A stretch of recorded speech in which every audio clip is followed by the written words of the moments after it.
May pa-repair na naman sa akin, guys. Ayan, ipapagawa ito na short. Ayan, ayaw na yata niya ng ganitong style. Tinanggal ko na yung mga strap nito. Ayan, kinalas ko na rin yung tahi. Para ito ang gagamitin natin sa waistband. Ayan, gupitin lang natin to. Ayan. Kasi hindi na yata ito magkasya, kaya ipapagawang short strap ng jumper na kinalas natin. Ayan, pagdugtungin naman natin siya para magiging waistband. Ayan, pasadahan natin ng half inch dito sa dulo. Half inch ang sewing allowance para magkasya yung itong garter. Itong ilalagay natin.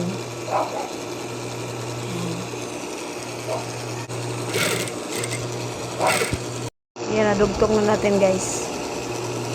I-tapping naman natin. I-tapping natin yung pinagdugtungan natin. I-tapping natin yan.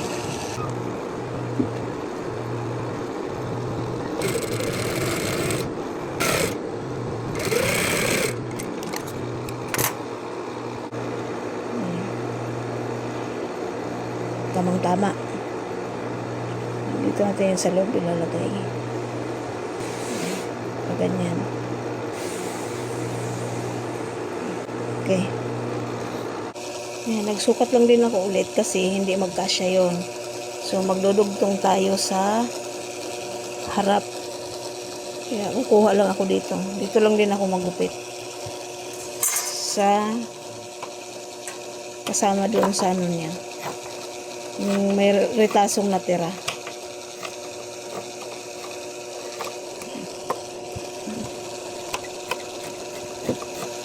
Iskarte.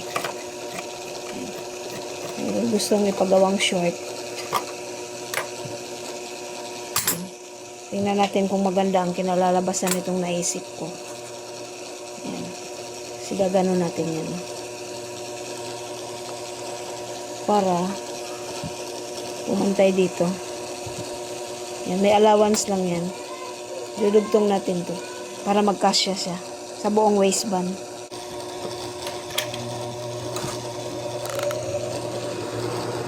Yan, tapos yung dulo ng garter, yan, itahi lang natin dito. Sadahan natin.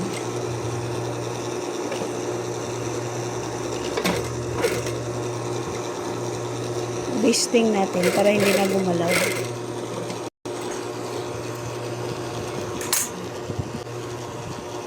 Kabila, ganun din.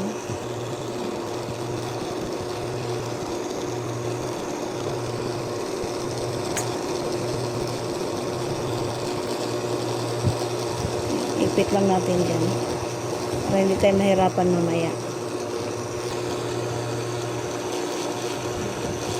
Sure lang natin hindi umilipit.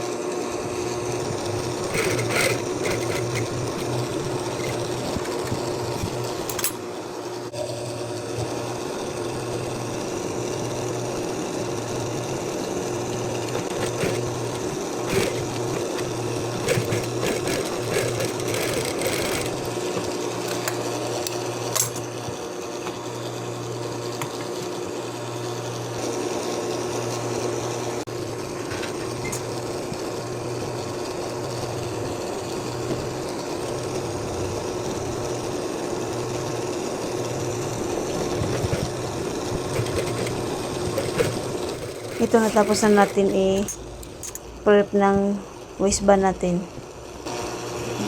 Ang kasunod, i-attach na natin ngayon ito sa body. Nantahiin lang natin paikot hanggang sa matapos natin mabisting ang buong waistband niya. Tapos natin na i-attach na, i-tapping naman natin para malinis din yan. Medyo mahirap lang mag-attach ng garter dito sa kasi matigas. Sana magustuhan ko ng nagpa-repair. Ayan, tapos na natin, malinis na, i-tapping ko na, ihahatid ko na to doon. Sana magustuhan niya.